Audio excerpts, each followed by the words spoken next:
Christian nationalism in the state of Vermont.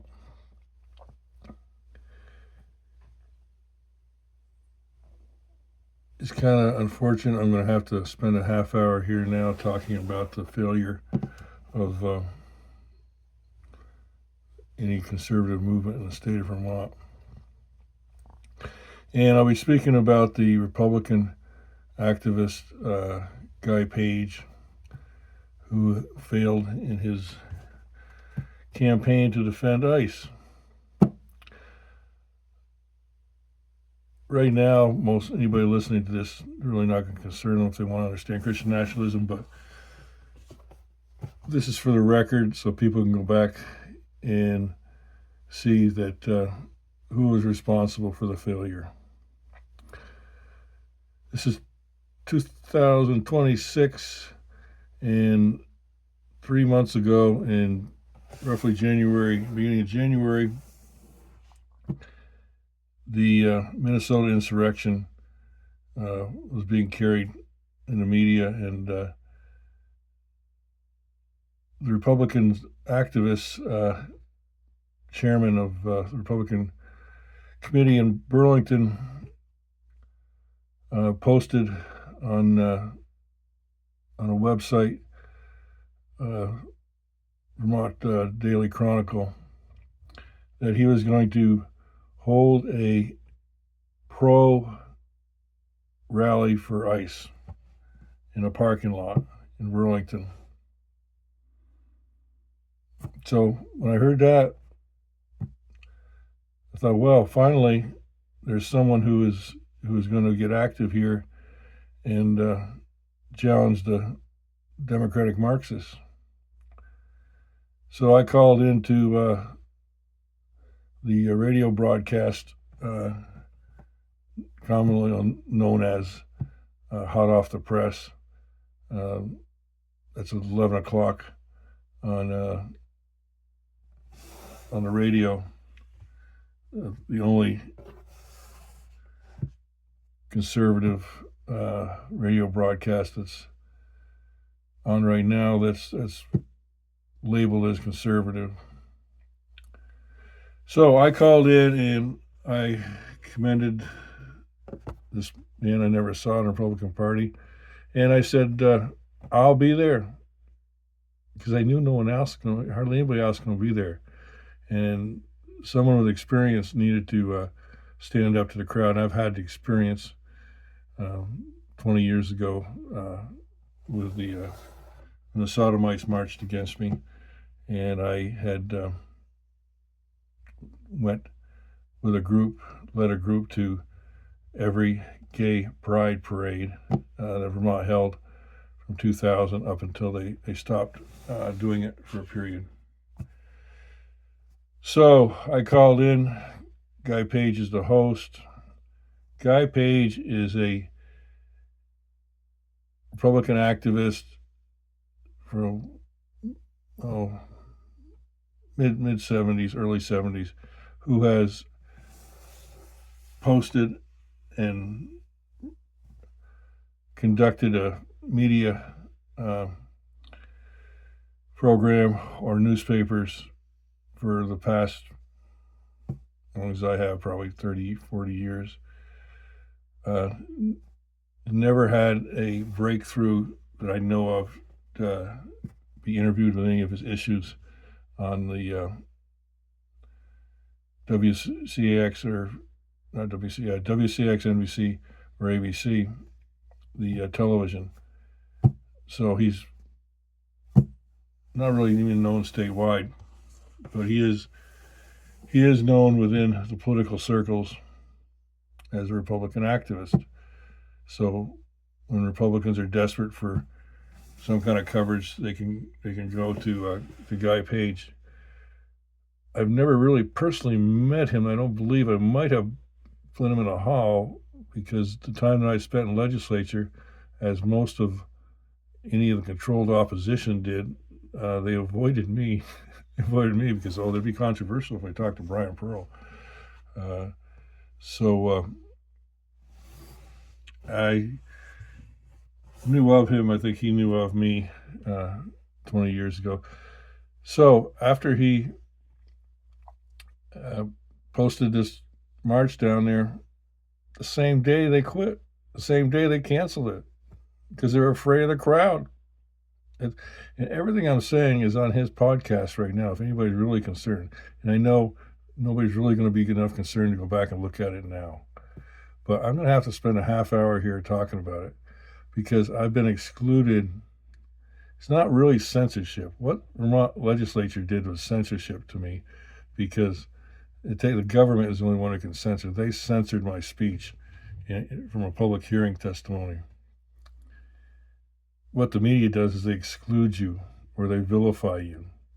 So what he's done is he's excluded me from posting letters to the editor in his Vermont Daily Chronicle. He said, "Oh, you can do that." When he tried to get the last word, you can do that, and you can. But he didn't say no. You can't post in the paper because what his policy is. This is what his policy is. Is written in the comment section of his postings, his chronicle, that you can't have any personal criticism of anybody in the article. And of course, other things, racism, foul language, that's not a question. But personal sarcasm or personally criticizing someone. My statement about him was political criticism. Political. When I said his unflappable courage from a statement he made the day that he read my letter to the editor on his broadcast, statewide broadcast, which he's apparently in the 3 months. He's very, very new. This is the first time he's ever done a statewide radio broadcast. But that was the first time that he read a letter to the editor to him because it's the first time he's had any political criticism against him for his failures. But I'll quickly go through the history here. That rally was canceled. That was okay. They were going to have it outside in the cold. It was going to fail. I tried to tell him. I started to contact. I've talked quite a bit on the phone to him. I sent him emails saying, "Have it inside." Never any more talk about the counter protest against the seditionists. There was never any more talk about that. Then he brought to the public attention that there was 2 bills in the State House, the demasking bill and the hindrance bill, that was going to attempt to fine the ICE agents for wearing a mask over their face, and one to restrict the places that they can apprehend illegal trespassers, foreign nationals without documentation. He brought it to the public's attention the same week. So I started calling in to his show because no one else was. He only had one other regular caller. I spent 2 or 3 years as a regular caller during the Civil Union to the same channel. He had one other regular caller. No one. He didn't have the knowledge of it. So I went through and researched the bill, analyzed the committee's testimonies on it, and I started speaking. And he was very glad to have Brian from Grand Isle, which I'll explain to you that his inexperience in hosting a radio show. I'll tell you right now, I did live call-in shows for 2 years in Chittenden County, so I know how to host a show, and I do have video and documentation of that. That's of no concern. I know how to host a show. Any analyst, activist can easily learn how to host a show. So over that time period, I called in. I helped him. He was leading a campaign, but what most of those activists in the media want to try to act like is, I'm neutral, I'm the referee, I'm in between. They're not. No one is.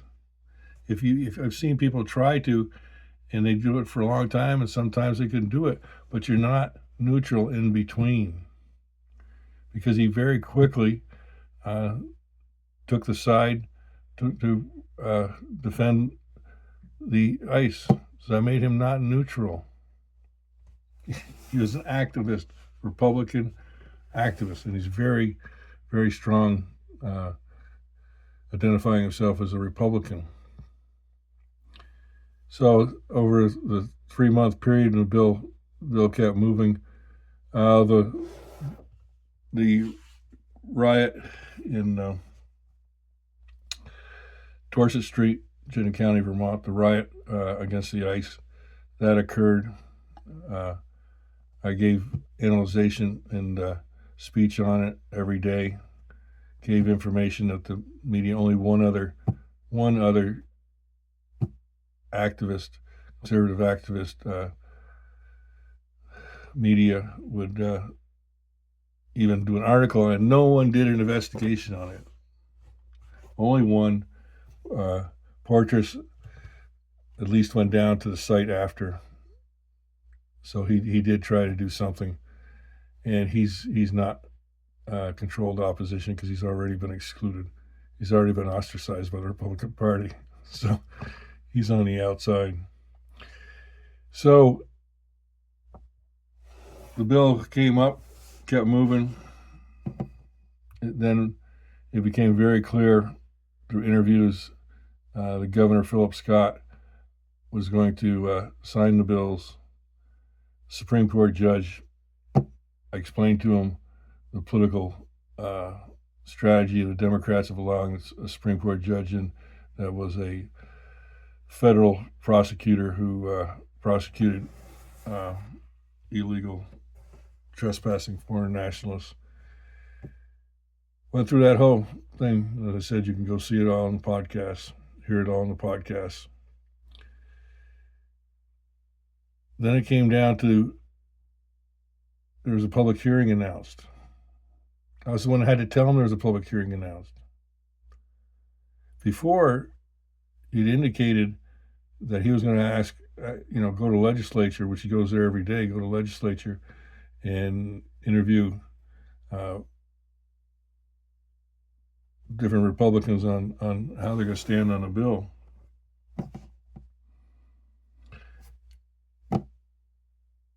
He never posted never said when the rally was going to be. I was depending on him because the Democrats hid it very well that the date, even in the calendars and the journals of when the hearing was going to be. It occurred on a Tuesday, first day of the legislature that week.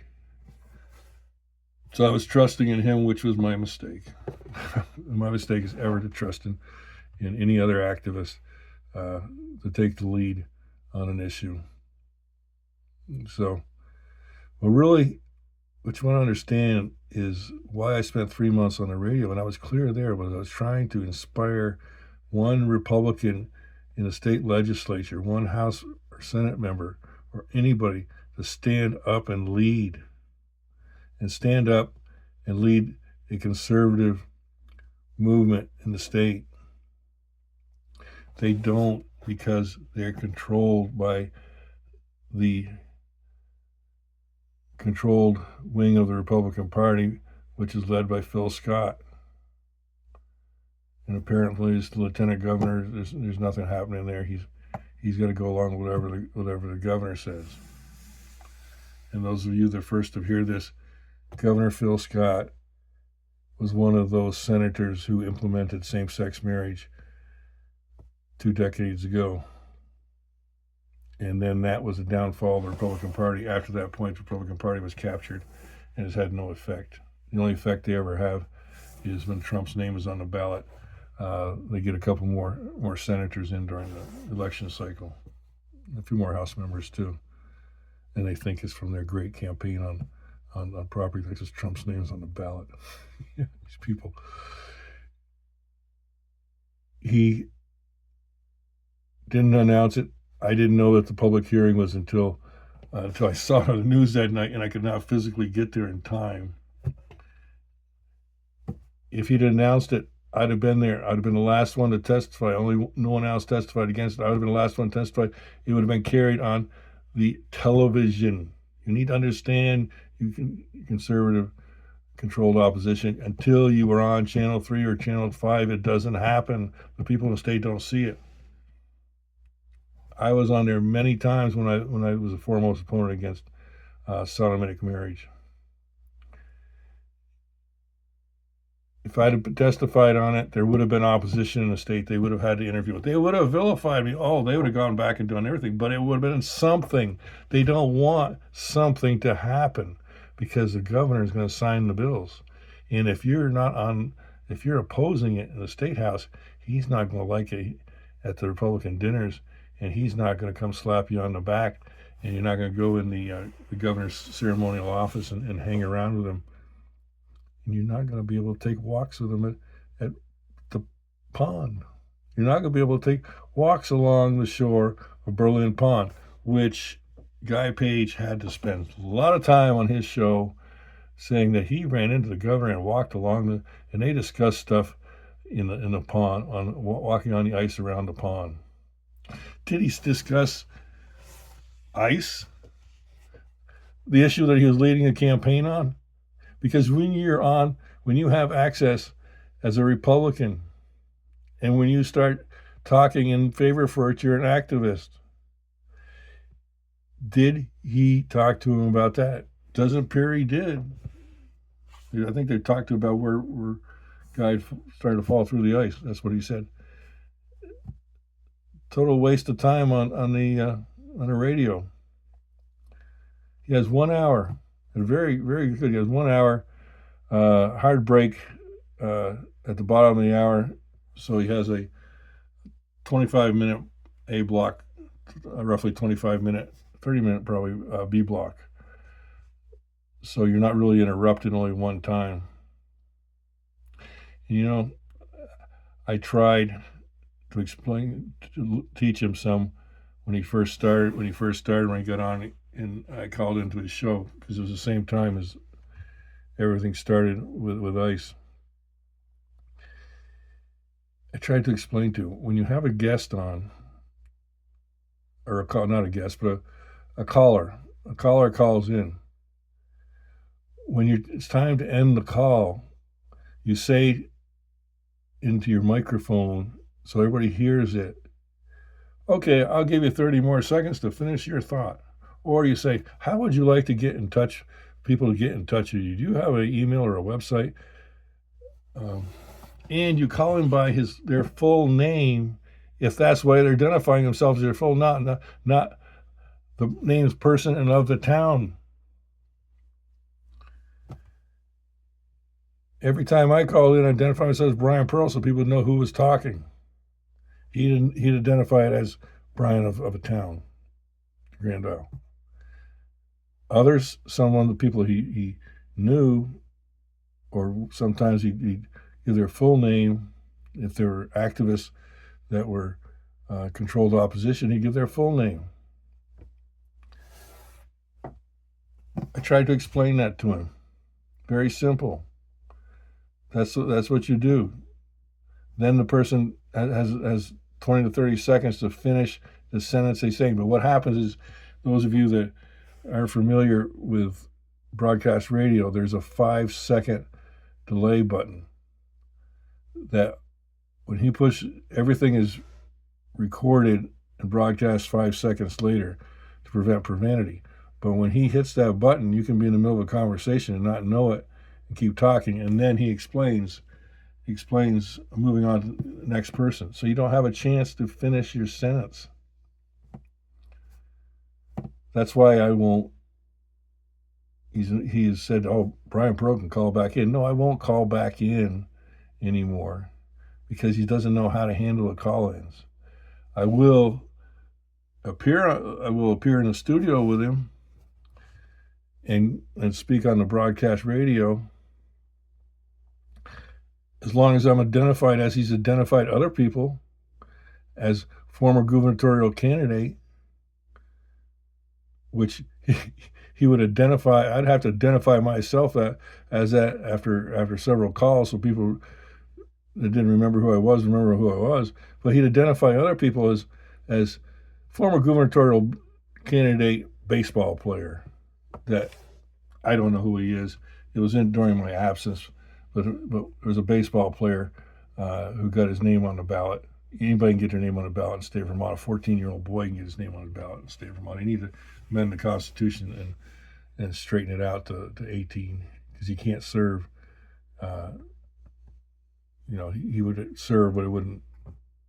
I think there'd be a lot of constitutional problems with it. That's not the issue. And he identified another former gubernatorial candidate who was a carpenter who worked on barns as a barn doctor. They talked about nothing.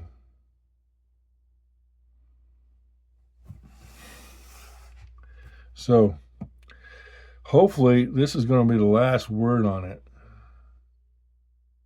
because I'm going to move on this. The letter to the editor I sent in after his failure on the announcement, because first I sent him a personal email. I sent an email to him and explained to him, oh, you might not have known that there was the hearing. I didn't know about it. You probably didn't know about it either. And then I explained to him what happened to it, because I didn't know. I mean, it is possible that they hid it so well that he didn't know about it. Of course, he's down in the legislature every day interviewing people, so he should have known about it. And then he did know about it. And then he didn't even tell me. He told me, I kind of knew about it, but it slipped my mind. You know me. It's like, me. I make mistakes all the time. That quote is in the letter from him, because I saved all the emails. That's why now, when this situation's happened, everything is in email. There's no more phone calls, because this is my reputation, which is spotless as a conservative activist. Not a Republican activist, but a Republican activist in the state of Vermont. I went all the way through the civil union, and they never successfully vilified me or marginalized me.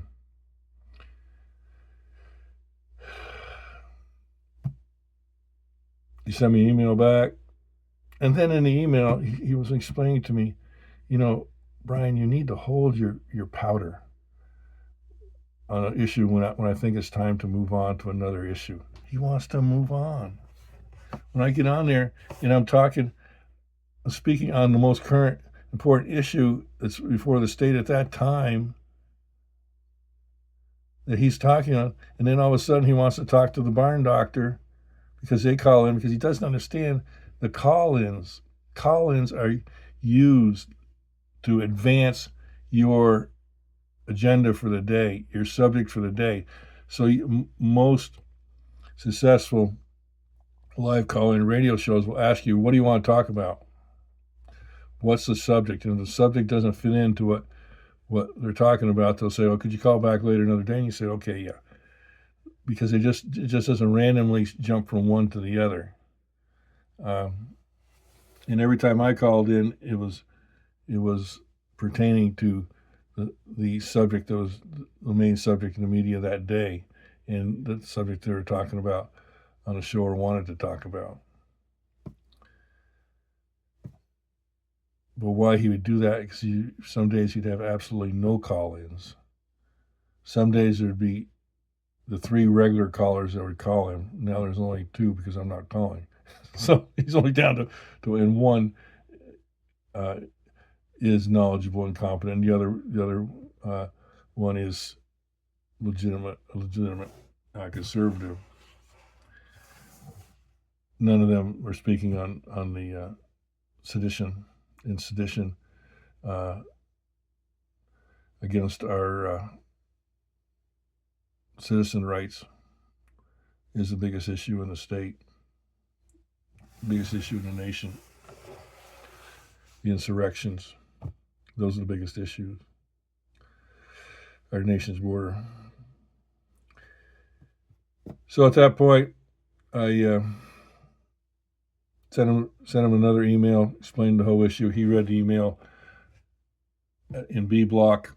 First, he waited for another Republican activist journalist to call in, and then as soon as he got that person on the phone, then he read it because he had another person that would agree with him, and the other person couldn't even find any fault with it, but just agreed with him. No, we're not controlled opposition. We're not controlled opposition. So then he said, "Oh yes, Brian, he can call back," but he didn't say no. I'm not going to let him post anything as a letter to the editor if he criticizes me in my professional standard. He didn't say that. So I used the term inflappable courage, which just before he read the letter about me, he had to relate a situation in the legislature when he had wrote or posted an article about defending transgender and against the transgender mutilations. A woman legislature came out, accused him of being a child molester. He blushed at her. But he said, "You all know at legislature my inflappable courage." He blushed at him. Then Tipper McNeil, I think Tipper McNeil was a legislator, came out in the hall and said, "Oh, calm down." Tipper came out and protected him because he couldn't speak. He said, I was going to say something to him. Ridiculous to get on and say something like that. You didn't say something to her. You can say something to her.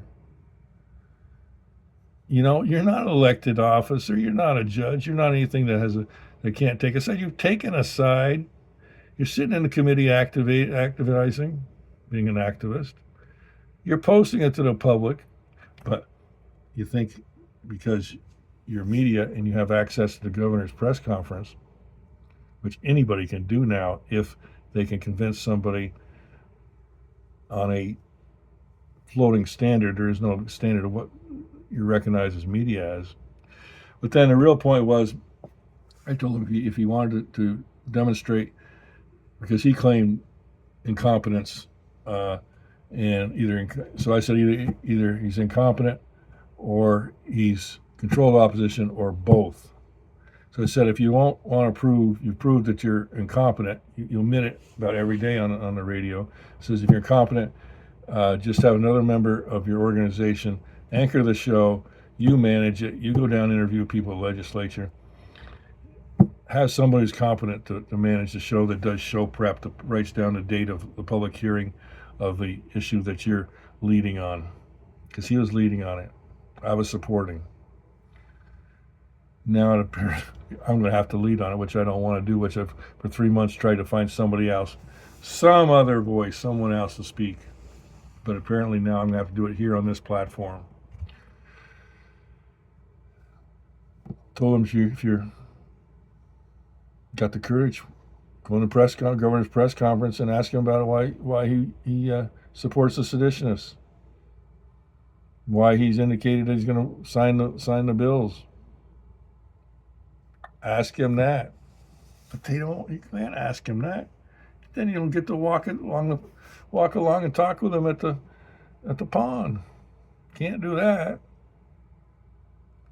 This stuff is serious, Paige. Because you're probably the only one now that's listening to this. You got to grasp it. For all these years, you've had no effect. I don't believe you've ever even made I shouldn't call you big guy. It's nothing personal. You've never even, that I know of, made the evening news on an issue that you've been campaigning on. You never made the television news. You've been ineffective all these years. You're a professional because you're getting money to do it from your advertisements. I'm not a professional. I don't get money for this. And those of you that are first watching this, how does that guy support himself to be able to do this? I was born in 1959. You figure it out. How does he pay his bills? And whoever figures that out, you can put it in the comments. I'm not looking for your comments either. I'll read your comments, and I'll actually contact you and get back to you if you're interested in defending the natural rights of the inhabitants of former Grand Republic of Vermont and our nation's borders. I'll get back in touch with you. I'll teach you how to do it. I'll help you. And apparently, it looks like I'm going to have to lead you. You won't hear me on the broadcast news for a long time. You would have if Guy Page hadn't have failed. There would have been somebody out there. But right now, there's nobody out there. There's nobody. So a lot of people think, wow, everybody's against ICE. So that's it. Hopefully, this is the last word on the issue. Probably won't be, but I don't listen to Guy Page's live anymore. I analyze it with the other programs at night before I do my speech on cable. Not on cable, sorry. On my channel. And if I do this in one sitting. I don't go back and edit it. So if I make verbal mistakes during my speech, I fix it in the speech. So, Christian nationalism.